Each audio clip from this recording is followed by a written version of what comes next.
This week on Unapologetic Uplift. I can choose to be happy or I can choose to be sad. You're saying, I am imperfect and I'm doing it imperfectly. The payoff is fucking huge. Apologize and forgive often. I don't have to make it about me. Be as involved in your kid's life as you are in the gossip on the internet.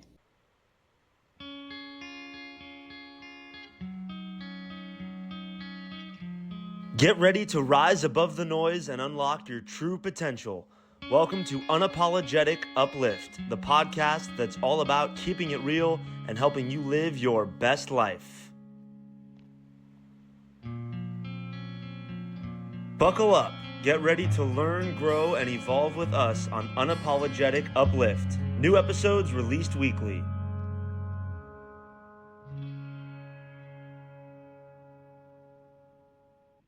Welcome to Unapologetic Uplift. I'm your host, Kim Staples, joined by my co-host, Ianthe Mauro, and the lovely Jayla, the Self-Esteem Queen. Welcome. Thank you so much. So we're going to do something a little different today. We always start off by setting an intention on a candle, and this is something that Jayla is big on, so she's going to take it away for us today. Thank you. So the intention that I am going to set today is going to be for happy authenticity. Because a lot of people are not happily authentic. And so it is. I couldn't agree with you more. Being authentic can be really scary if it's something that you haven't done before. And it can be uncomfortable in the beginning, but the payoff is fucking huge. And you are free to be you. Freedom and authenticity are two of my highest values, and they go hand in hand. When you're able to be authentic, it's unlocking a level of freedom that you can only understand when you have it. Yeah. And I want to just point out that candle that you set the intention on happens to be your brand, Light the Mood. And we are definitely going to ask you about Light the Mood and the candle brand. And we always ask at the very end too, for ways for people to find you and be able to purchase from you. But it's so beautiful. The one that you chose for our intention today, was there something special about that particular one? Yeah, so the scent in that candle is called Respectfully. And respectfully is really just a scent that is all about being authentic and being unapologetic about being authentic. And so that scent means a lot to me. It's like the scent of my house because I have twins and I allow them also to be authentic and speak their minds. So That's so beautiful. I love it. And we always start off, Jayla, by asking our guests to introduce themselves and let the world know what it is that we need to know about Jayla, the Self-Esteem Queen. sure. So I'm Jayla. A lot of people know me as the Self-Esteem Queen. I rarely do interviews because I really like to be in my own little bubble. I am a superhero. I don't say that lightly. And I prefer to just sort of Clark Kent my way through the world. I don't need any fanfare or things like that. But I've spent 24 years rescuing sex trafficked teens across America. I was a motivational speaker for 20 years, and I did a lot of the TV show circuit. So when they had kids that were the out of control teens, and then they had someone come to take them to jail to teach them a lesson, I was one of those people. And I have worked with a lot of different organizations, nonprofit, just helping youth and young adults. And I have a nonprofit of 24 years, and it's called the SEQ Hope Foundation. Hope stands for Hold On, Possibilities Exist. And we teach emotional intelligence and financial literacy to youth across America through online and in-person programs. We also do sex trafficking prevention all across America. We do LGBTQ mentoring for free. We have a curriculum where we go into colleges and teach them how to safely, non-predatory mentor teens in the LGBTQ, because if you know, you know. And if you don't, a lot of people try to mentor under the guise of wanting to help, but they're really preying on young, innocent teenagers. We feed the unhoused, and we do that with teenagers, and they are not allowed to bring their phone because they have to learn how to do good for goodness sake. And that's a part of teaching emotional intelligence, really having that empathy for being in the moment and not worrying about if people can see you or hear you or clap for you. What happens when nobody's clapping? And then we do suicide depression prevention. So I do all of the heavy lifting type of work through my nonprofit. And I also have a Reiki company called Healing in the Trap because I'm a former teen prostitute and I used to hoe in a trap house, and now I heal in my house, which is like the trap because when you come here, it's like being at home. And so I'm a Reiki master teacher. I've been doing Reiki for 18 years. And I really just love everything about the healing process, shadow work, working on self. And when people ask me what I do, I simply tell them I teach people how to be better human beings by seeking, saying, and living in their truth. She is not exaggerating when she said superhero. And I'm frantically writing because, Jayla, I have this thing. First of all, I couldn't love you more. I couldn't love you more. You know how much I love you. It makes me emotional. I've always felt this unbelievable draw and connection to you since the moment I met you. And it was years ago. And I actually can't remember how we met first. It almost doesn't matter because for me, time isn't linear. But it was a long time ago. And I'm just so grateful that we're together right now. So I have this thing where I have to define terms whenever we have guests on that say something that I don't want to assume people understand it. So I wrote a few of them down that you said, and I'd love for you just to define them quickly for anyone that's thinking, I'm not sure I know what she means. And it might sound obvious to us, but I just want to always be that voice of people that don't understand what we're saying. So I would love to know the definition of sex trafficking, just first of all, because it's something we hear a lot, and I don't know that everyone understands what that is. Sure. So sex trafficking is the process by which someone takes someone against their will and sometimes in their will. But if they're legally not in their will, which means that they're underage, even if they say yes, it still has to be a no. So it's when someone takes that person and takes them across state lines and sometimes across different cities in order to traffic them for money. Okay. Thank you. And Reiki. You mentioned Reiki, which I don't think we've mentioned on the show before. So I'd love for you to tell us what Reiki is, the definition. Of course, Reiki is a Japanese energy healing technique by which you take the energy from yourself and you place that energy on other people. Normally, it's done with your hands. It can also be done in distance. People do it with plants, animals, and humans. And so Reiki is just a Japanese energy healing technique that I just absolutely love, which is one of the reasons why my energy always has to be clear and I have to be authentic, because how can I help someone else if I am not already well? Oh, beautiful. I love your definitions. Okay. And I want to know your definition of authenticity because you use it so beautifully. And I feel you're a living example, but how would you define it for someone who says, I don't even know what that is? Unapologetically being who you are when no one is around. So I'm unapologetically goofy. I really am. That's starting to come out on social media, but I have like a dry sense of humor. Being unapologetically proud to be a survivor of trauma, several different types of trauma, being abandoned by my mom, making up with my mom, going no contact with my mom as an adult, living with my mom at this point because we love each other and we didn't have that bond. Being authentic enough to say that I still have a lot of things to work on within myself, but I'm always a work in progress. And people who just don't have to code switch. And code switch isn't always something that has to do with race. It has to do with how you act in every environment. And if you're able to be yourself in every environment, I find you to be authentic. Oof, I love that. And code switch, I'm going to have to ask you to explain code switch. That's so cool. You dropped that. I was like, wait, explain code switch. Sure, of course. So the best way for me to explain it is being one way, and I can only explain it from a Black American point of view. But when we go into maybe if we talk with African American vernacular, and then we go into a corporate space and we speak how I'm speaking now, which is how I regularly speak. But if I'm in front of my family, I'm like, what up, my nigga? And I don't think that I can go into a corporate space and publicly do that and it be okay.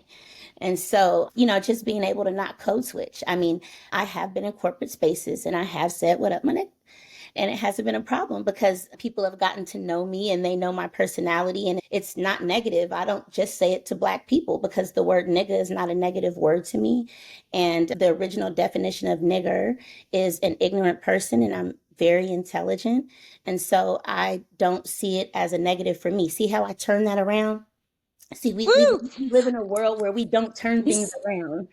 Yeah. And when you grow up in a community where people have taken the word and empowered it, for me to say, well, I just don't want to hear that word at all. It's like, no, my dad used to lovingly say, what up, little nigga? And so I just like to authentically be myself. I love it. And you're reminding me of the great late Paul Mooney, who I heard give a beautiful speech about that exact thing. And what you described, by the way, as the code switch, I call it knowing your audience. That's what it sounds like to me. And I totally relate to that. That's beautiful. Exactly. Knowing your audience. Yeah. I just feel really called to say thank you for all of the work that you are doing in this world, because it takes a very special kind of human to do what you're doing. And I personally have been affected by a lot of the things you are helping people with, myself and people I love. I grew up in a border city, so I'm no stranger to what human trafficking is and how it affects people. And most people will turn a blind eye, or they'll say that they want to help people with these things, but they don't have what it takes. So thank you. Thank you for being you, for being your authentic self, and for showing up in the world the way that you do, because it's just so, so, so needed. And when you are sharing everything that it is you do, I was having a complete visceral reaction in my body. It just felt so good to hear all of the good things you are doing. Yeah, and I think one of the things is I've been doing these things since before social media. And so I come up in a world where we don't publicize doing good for goodness sake. We would get our business by word of mouth. And I'm still there in 2024. Oh, it's so beautiful. And I one of the things I wrote down too is, how do you help others when you're so wounded and when you're in trauma? And I wonder if there was a transition where there was a time you had to heal before you could start helping others, or was helping others the way that you healed? So both, because I'm always a healing in progress. There's always something to get over in life, and that's just by life circumstances. There's always something to get over. And I had to learn that at a very young age. And I didn't have a bad childhood, but my teenage years were riddled with a lot of abandonment and a lot of pain. I was a self-mutilator. And I took a lot of that pain that I felt from being abandoned in certain situations. I took that pain upon myself. And so all of the pain that I was feeling was self-inflicted. And so nobody else inflicted that pain on me. And one day I had to just come to a conclusion that I can choose to be happy or I can choose to be sad. And that was after suicide attempts. And then life has happened. And I've had other things that some people would say are disappointing. But I'm here to do a specific thing in the world. And so when you realize that you're here to do a specific thing and you have an obligation to others to be a helper, and you look back on history at the mistakes that other people who have tried to help others have had, you begin to realize that the best way you can help people is to be humble and consistently help yourself. Yeah, the healer, the helper, the coach's number one job is to heal, coach, and help themselves. I could not agree with that more. Oh, No, it's a yeah. lot. No, that's why I don't do interviews much because it's a lot of goodness, but it's like people don't believe it's real. And in order to not have anything block this realness of me, I like to just stay in a little bubble because I really like to just focus on the people that come to me that really want the help. And there are people that really want the help. And we live in a world where people are like, well, prove it to me.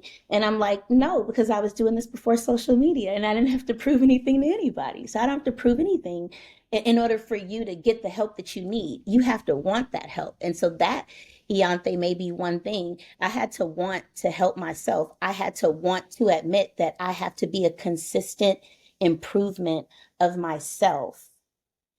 And that one thing was my aha moment. You have to consistently improve in order to help other people improve. Oh, that's so beautiful. And that is the unapologetic piece. Because when you're being unapologetic, you're saying, I am imperfect and I'm doing it imperfectly and I'm going to continue doing it and continue to get better. You're such a great example of that. And I also want to thank you and acknowledge you for saying yes to being on our Unapologetic Uplift podcast, knowing that you don't normally do interviews and how honored I am that you would spend this time with us. And I also feel like what's so on my heart too is I would love to know a tip that you have on mothering because you are a mother and you have, if anyone goes to your social media, and I beg all of you to do it, please go follow Jayla, please see what she's doing and creating in the world. And you will see how she is as a mother. You'll see certain hints of the amazingness. So I just want to hear, what would you say to a mom right now who has negative self-talk, who doesn't feel confident, and who's parenting? What would you say to that mother? Yeah, it's going to make me cry. Apologize often. Apologize and forgive often. So apologize to yourself, apologize to your children, forgive your children, forgive yourself. Because one thing that I've learned in motherhood is that the triggers of my childhood that I thought I healed from, I only healed because I wasn't put in situations where triggers were there. And Mm. life is all about learning how to manage during the triggers. That's what life is all about. And my children are such amazing human beings. I have twins. They named themselves. And when they were born, I named them Eric and Erica. And in 2020, they said they did not identify with Eric and Erica. And I was like, well, what do you want, what do you want to be called? And so he said, I want to be called Brave. And I said, okay, we're going to call you Brave. And I asked my daughter, she said, I feel like I'm a rainbow. And so her name is Rainbow. Their names are legally changed. And, letting them have the ability to choose at such a young age is such an empowering thing. But I also am very strict and stern with my children. And working in sex trafficking prevention, of course, I just have to be strict and stern because of that. And I apologize often because as they grow up, they're going to understand that their mom is super strict, super strict. Like they're getting there now. They're almost 13. They get it now. And they also understand that in the work that I do, it's really important for them to know that they don't know everything. And for a kid that's going through puberty, that's really hard. So I apologize often and I forgive often. That's so good. I love Brave and Rainbow so much. And I didn't realize that they named themselves. Yeah, I did not name them. Yeah. That's amazing. Oh, that's so beautiful. And what would you say is a way for parents to protect their children from the potentials of human trafficking? Something that I have a big focus on with my children is building their self-esteem. And I feel like that protects them from those external influences, being able to validate themselves and knowing who they are. But as somebody that deals with this on a daily basis, what would you say is the best way for us to try to protect them? be as involved in your kid's life as you are in the gossip on the internet. We can say that again for the people in the back. Yeah. Because if you were involved, and we have so many places where we can get into other people's business and know things about so many other people in order to have that be the topic of conversation. But what are your kids talking about? Do they trust you enough to come home and say, someone said something that was really out of line, or a teacher was microaggressing them? Are they comfortable enough to come to you and communicate that way with you? And if they're not, I would say be in their business as much as you're in the business of people that you don't know. Oh, yeah, that's so powerful. The safety piece, right? Like them feeling comfortable. My kids don't have privacy. We live in a nice house. They each have their own room. They have their own space, but it's not private. They each have a phone. It's not private. They each have a computer. It's not private. I have cameras all around my house with the exception of bathrooms, and they both have a camera in their room. And at any point in time that I'm not here, I can get on my phone and look at my children and see what they're doing. And they know that. And I want them to know that I am their protector. And I don't want them to see this as, a jail. It's not. I love you enough to watch you from my phone. I want that. I love that. It makes me feel safe when you say it. Now, it may not make me feel safe if everybody was doing that. There's something about, but you, with your pure intention and your authenticity, Jayla, I want you watching what I do. I'm going to set up a camera and you're going to have access to it. Like literally love that so much. And I remember it's reminding me of when I was that parent, and I don't care what people say, what other parents say to you, or people who aren't parents, even more importantly, who say that's invasive. That's not, I don't care, because like you, their safety on my watch is number one important. And I remember when my son was little and he had a play date, and people would say, that's so weird how you go to the play date and I'm like, weird? How is that weird? So this was a really fancy house. The house was so fancy that it was so big that I still to this day haven't seen the whole house. But I went to this house and I walked in with him and I was talking to the mom, and the two boys ran away to play. And a few minutes went by and I said, I need to check on where they are in the house. And I panicked because we couldn't find them. And I'm yelling and I'm going, and I remember this whole feeling in my body of like, this is not okay. My child's missing. And this house again was so big. They had a play structure indoors. They weren't in that room, the playroom, right? And we might explain away, well, this is a really rich family and everything's so fancy. Why would I be worried? What is my problem? All these things that can come into our head. I didn't have any of those. I did not care. I was going to find my son. I needed eyes on my son. I was not okay with this. End up finding them there. It was fine, but they were in a theater room where there was no sound. It was soundproofed. So that door was closed. They couldn't hear me yelling. It was not okay. And it was not safe. In my opinion, he never played there again.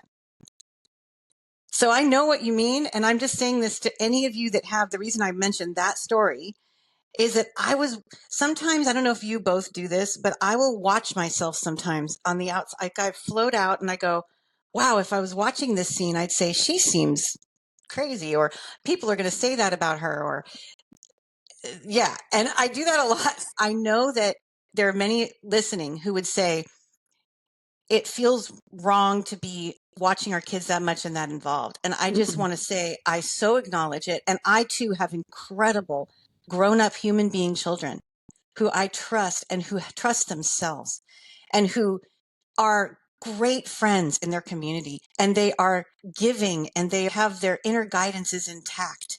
Their authenticity is intact. And it was not easy. And I have had to apologize a lot, and I have to continue to apologize. And it makes me cry too. And I actually I had this feeling when you were telling me that you apologize to your children a lot. I would love to, if you feel like sharing it, what does that look like and sound like? Because I think sometimes I even feel awkward, even now. My children are 25 and 22. and on their own. And I sometimes, when I apologize, feel like I'm making it too much about me, and that there's a way to apologize. And I wonder if you have a way that you could share with us, because I personally would love it. Sure. So I cry a lot, but my children have grown up to see me cry for happiness. Like crying for me is a very happy emotion. And my children know happy mommy and sad mommy. Hmm. So I went to college and I majored in communications. So I'm really big on them understanding my nonverbal communication. But we also have a wheel of emotion. Everybody in the house has one. It's also on the walls, it's outside in the garage. Like we just have wheels of emotion. And when I get frustrated with my kids and I yell, I have to go back and explain to them why something is that important to me. And sometimes I have to take it back to my childhood. Sometimes I have to find a picture of myself as a kid and say, this was me. And during this time in my life, right, when they had a question about the cameras, and I said, you see how I had like a kind of smile here? Yeah, well, I was being molested by my uncle. And every time I would tell my grandmother that I didn't want to sleep with him, she didn't see the big deal. And he molested me for years. And it's one of the reasons why my family is so estranged. And it's important for me to understand that in these years of exploration that you two are not exploring each other. And that's something really deep to have to tell your kids. But I also work with, again, a lot of teenagers who have either been molested or have molested. Hmm. Thank you so much for that, because I don't let my kids have sleepovers. For this reason, I was molested as a child by a babysitter. So I'm very, very particular about who watches my kids. It's my mom, basically, who has moved out of province. So now, occasionally, my eldest son, who is now a father as well, has started watching them for an hour here or there so I can go to the gym. But I have never had that conversation with my kids, and they want to know why they can't have sleepovers. And I tell them I'm not ready, that it's just not something that I'm comfortable with, that they're welcome to have friends sleep over here where I can see things if their parents are comfortable with that. But it's just not something that I'm ever going to be comfortable with. And that was a permission slip for me to have that conversation with them. Hearing you say that is just like, oh, wow, I can have that conversation with my daughter and let her know that this is why mommy does not approve of sleepovers. My mother also has only been the only person to ever watch my children. And because I didn't have a good teenage life, I watch my mother. But we're in a relationship where she understands why. She understands why. And we have to stop being afraid to, like, there is no shelter. Once my kids went to school and learned DICK and PUSSY, I was like, oh, I wasn't ready. But then I had to, I wasn't ready. And then I had to explain to them, I had to explain to them. And then also because I homeschooled my kids for many years and I didn't want my kids to know that they were the product of a sexual assault. And then, they went to school and then they saw that people have a mommy and a daddy. And then I had to explain, well, some people have a mommy and a daddy and a daddy and a mom and a grandmother. And I had to explain all of these things. And as we're going through the adoption process with my partner who loves the kids and have made them his own completely, they understand that their donor may not have been ready, but their father is ready, and the difference. And I think that you explain things to kids by the way that they can accept it. I explain things, and I explain it like they're 7 or 8 or 9. I explain it in a way where they can digest it. But then I Sure. also open up the space for them to come back and give their feelings about something such as that. Yeah. It's amazing. And for you to just say that your children were a result of, what did you just say? A result of a Sexual assault, yeah. sexual assault. I Yeah. wanted to use the right words that you used. It's so beautiful for these children to be, it's like a healing before our eyes. Again, you're a superhero. I mean, I just Brave and Rainbow, and they named themselves, and they freaking did. knew. They They did. knew They their did. name. And let me just say this, because this is a story that I've never told. But my daughter asked for a father for Christmas a couple of years ago. And she has like her law of attraction list under her pillow. And so I was like, man, the person that sexually assaulted me is someone that I know. And so I went through the process to get in contact with the family and got the DNA test and all of that. And they met their donor and they weren't a match. Wow. Amazing. They weren't a match. And so my children are just probably at a different level of understanding. And I think a part of that has to do with the work that I do because I teach other kids emotional intelligence. So I've been teaching it to my children from baby. And they picked their father, who was a friend of mine for years. They picked their father. And he's such a loving man. And he would love to be their father. And the fact that they picked this loving man for me to co parent with is just like such a treat all over again because anytime I get mad, I have to remember you guys picked my boyfriend. And I so again I say thank you often and I apologize often because I also see the gift in the pain. There's always a gift in pain. And one of my favorite authors, Louise Hay, she always says, when you learn the lesson, the pain stops. And my children know about abortion and they know that that could have been a choice for me. And for a lot of people in that situation, it would have been a choice. And I chose to have them. I was on the wild side. I chose to have them. And so I think it's important that I respect them and their opinions. And I haven't been wrong about that yet. That's so powerful. My kids just decided that they want to be homeschooled, and they've been in school up until this point, and we've made the decision to start the deschooling and unschooling process. But I still have that, reptilian brain that is like, all of a sudden I got this like, "Ooh, what the fuck am I doing?" So yeah, it was so nice to hear that you let them make their choices and it just is going so well because it can be scary to let them decide for themselves when we're these overprotective parents that just want everything to be perfect for them. We don't want them to suffer or hurt. And I do believe that we're doing the right thing, but I'm still human and I still have those moments of just being scared shitless. And I can't believe, I mean, I can believe, I say I can't believe that's just a silly phrase. I am so grateful that you shared something with us that you hadn't shared before and that you're sharing it here with Unapologetic Uplift because everyone listening, you're getting and receiving so many gifts in this episode. I can't even fathom. And I will be listening to I know I'm going to be listening to this over and over again. There's so Me much that you're too. saying. I could stop at you at any moment and say, please go deeper into that. So I just want to take this moment to say, is there anything on your heart right now that you would like to go deeper into, or a story you haven't shared? Not that you haven't shared publicly again. We got that. But any story that you want to share with us that you feel called to share? Because I could go anywhere with this. You're just Yeah. a superhero. Yeah. I would like people to stop expecting superheroes to be more public. And by that, I mean, there are people who over the years have offered, they've been so compelled and they've offered to help, but the help is only offered if they get to come along.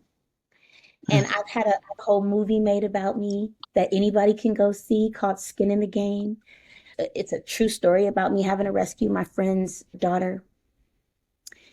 And I just would like us to stop exploiting superheroes. I would like us to understand that obviously the work has been vetted. I've been on TV. I've been doing the same type of work for 24 years. This I came out of college and I've been doing the same type of work. And I shouldn't have to continue to prove myself or have people come and put themselves in dangerous situations in order to have the empathy needed to help me continue to do this work. I employ survivors of sex trafficking. People want to come in and film them. That's not okay. I rescue sex trafficked teens. People want to come and film it. It's not okay. Even if you want people to see this great work, you have to understand that as a superhero, I like to live a Clark Kent life. And in order to live a Clark Kent life, I can't take you on this exploration of child sex trafficking because I don't believe in trauma porn. Trauma porn is when someone really gets off on seeing the trials and tribulations of others. And I am private. A lot of superheroes are private. We are not on social media being superheroes because we're too busy doing it in real life. And real life superheroes don't carry a camera. Yeah. And I just want people to understand that in a world where people get on social media and do skits, my life is not a skit. I do the real work with the real people, and they deserve a place of healing and peace that's also private. Yeah. That's what I would Absolutely. like people to know. I've been wanting to say that for years. I haven't put myself in a space to say that. But for years, I've just wanted to say, please stop trying to exploit the people that I save or that I help or that I heal. I don't exploit the people that I do Reiki on. I do great work, but people have to come to me by word of mouth or referral only. Hmm. I don't put testimonials up every day of like the kids that I help. A lot of kids that were 16 are now 31 and they're still coming to me. And the fact that I can go on my phone and see that people are still saying, you've helped me since I was 16 and now I'm 31. And I just thank you. And now they're getting candles from me and now they're doing healing Reiki work. And it's like, I helped you in a motivational speech. I planted a seed, and my joy in life is being able to see my seeds actually turn into trees, which takes years. It takes years for that to happen. And I have so many seeds that I have planted that have come back and are like, listen, we love self-esteem. We care about self-esteem. And I want you to know what I've been doing for the self-esteem of others. And that is what Mm. the Bible talks about when it's like you're a disciple to go make disciples that make disciples that make disciples. Like that is the true meaning. And if I sat and just took the time to like show everybody, look at what I'm doing, look at what I'm doing, how am I really serving the person that I'm supposed to be here to serve? Mm. This is so important. And it's reminding me of, I had a massive hit of understanding of that concept years ago. I think it was about 20 years ago, when a friend, somebody that I really admire, who I would consider a mentor in my life, said this simple thing to me. It's not about you. And the way that it came up was that I was doing something where it was an event and it was important and all these people were going to be there. And it was actually for a religious holiday. And I was part of a show for the religious holiday. And I kept saying, well, I need to make sure I look right and I get the notes right. And that was the moment when she looked at me, she goes, Ianthe, it's not about you. But I got it and it's what you're saying. So anyone listening right now, if you're wondering, because you're thinking, well, because again, I can imagine what there's some people thinking, I have to share it on social media. How is anyone ever going to know what I'm doing? And also, I want to do that because I want everyone to help too. And how am I not going to, don't tell me to not share this. I will just say there are ways to share. Watch what Jayla's doing. It's not about you. And if we can just say, wow, it's not about me. And I took that as, first of all, there's a little humility, right? There's a moment of like gut punch. But then the second piece that came in right away was this wave of like, what a relief, because I get to help people and I don't have to make it about me. Oh, that is actually a massive weight lifted off, because what a pain in the ass. Yeah, How, because what? I'm not perfect. I'm not No, perfect. And I let people we're know not. I'm always a work in progress. And when the focus becomes me and not the work, then you're focused on my flaws. And it's not about my flaws. And it's not about me being perfect. It's about me asking you to focus on what we're focused on. And the focus is just never me. And I'm okay with that. In my home, my focus is me. I meditate. I do sound baths for myself. I perform Reiki on myself. I light candles for myself. Like everything that I do for others, I already do for myself. That's why it never feels like work. I'm already doing that stuff for me.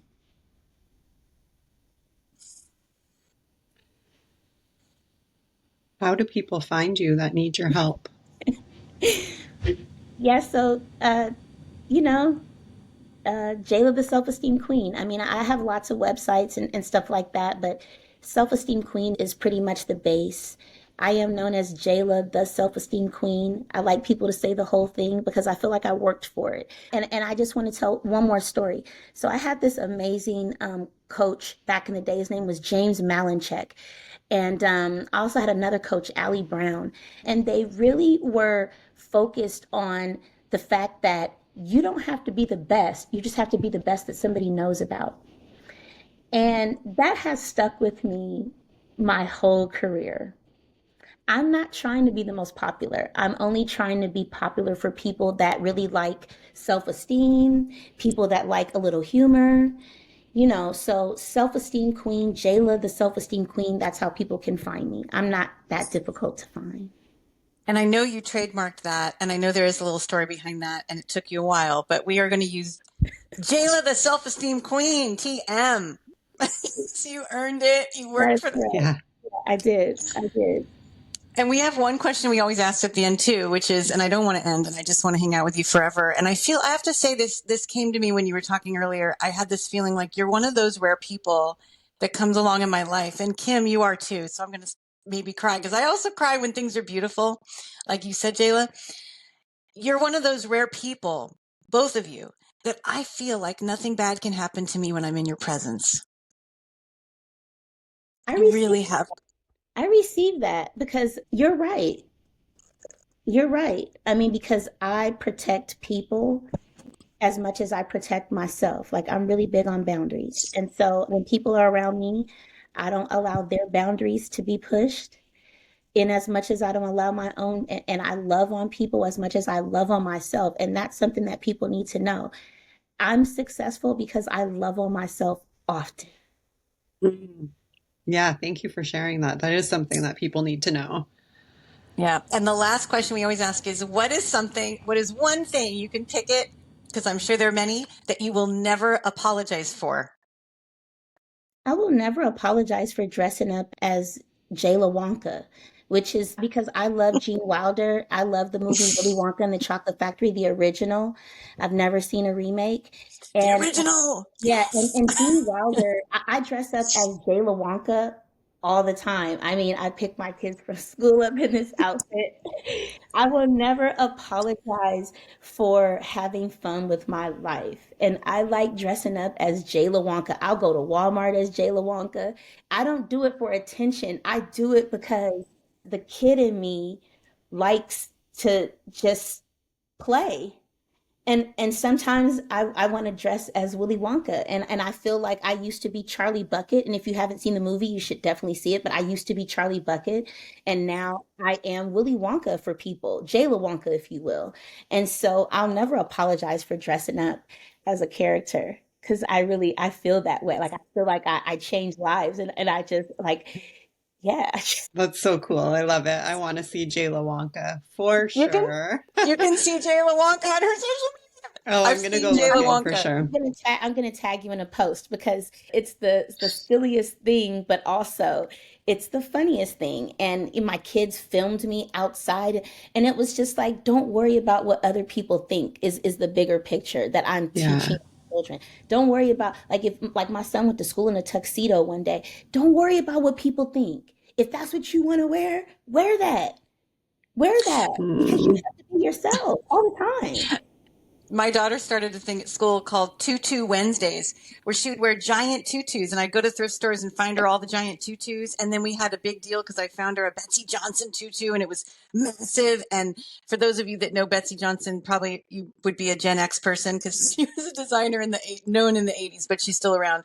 And it was funny too because my daughter Tutu Wednesdays, and people would say to her, Dahlia, why Tutu Wednesdays? Why not Tutu Tuesdays? She'd say, because that's too obvious. Oh, I love that. You know? I love your Wonka though. I love it. You do it so well. And I do want to say, I love the original Willy Wonka movie as well.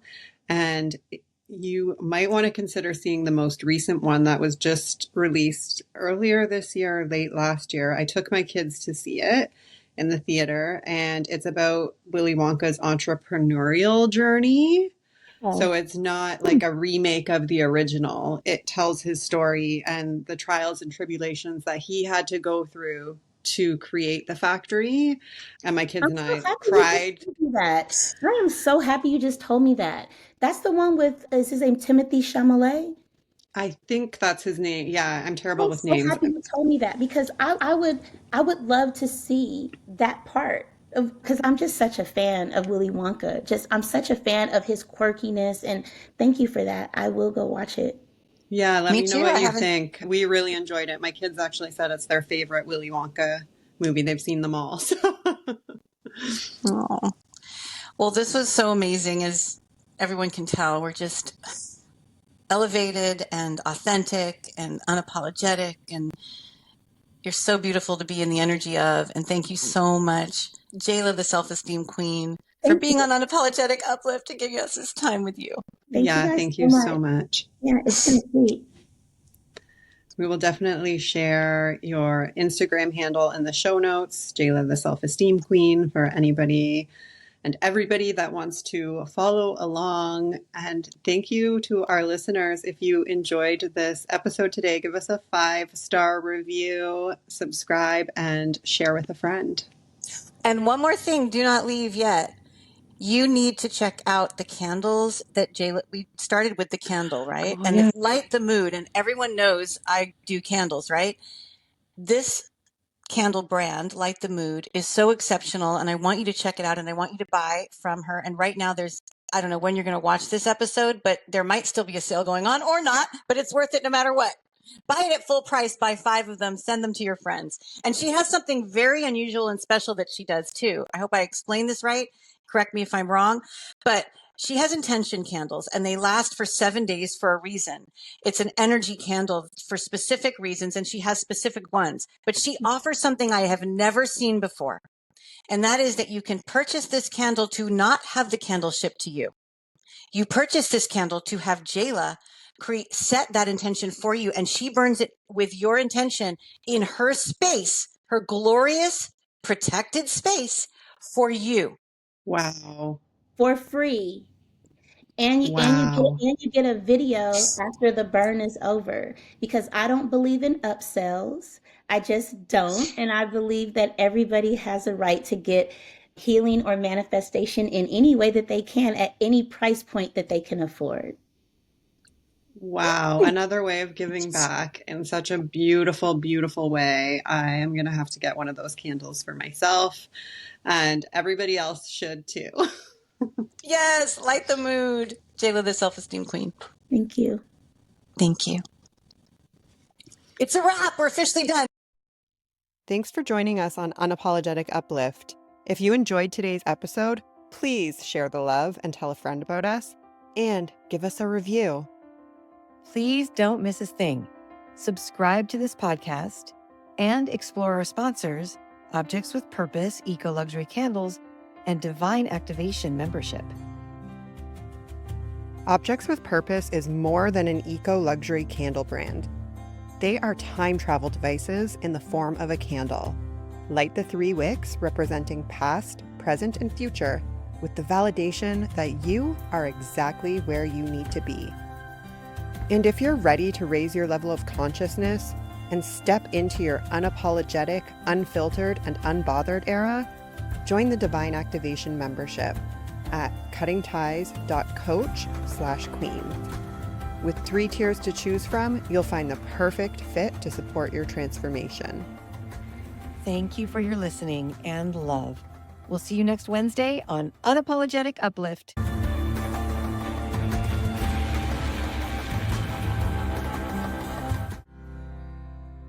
Welcome to the Divine Activation membership, a movement for women that are ready to raise their consciousness and step into their unapologetic, unfiltered, and unbothered era. With your heart, live authentically, and become the magnet for all of your soul's desire. Grow, connect with your heart and body, release unhealthy and unhelpful thought patterns, heal old wounds, create new neural pathways, and reprogram your subconscious with high-value beliefs so you can manifest the life you're meant for. Ready to take a break from what's holding you back? Visit cuttingties.coach and join the Divine Activation membership today.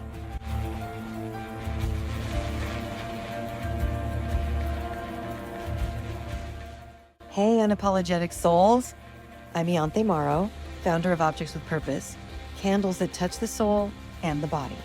I've released a limited edition 3-wick candle collection in 3 fragrances inspired by a time in history. The Time Travel Collection, because scent evokes memory and lighting a candle can truly transport you to your highest self. Anytime. Ianthe's candles are truly special, clean, safe, even for the body, as a solid perfume or massage oil, and smell amazing. But what truly fills her heart is empowering others to be seen in their best light. In 2020, when the 200 stores that sold my candles across the country closed their doors, I knew it was time to give back. I started guiding others to launch their own candle companies and design candles and fragrances for other brands as a way to share light in a dark time. So why settle for just any conventional candle? Light the 3 wicks in each Objects with Purpose candle. You're supporting handmade in California, small batch, artisanal, eco-luxury, and treating yourself to a memory-evoking evolution. Visit ianthemauro.com to discover your next favorite candle. Let the olfactory experience inspire cherished memories.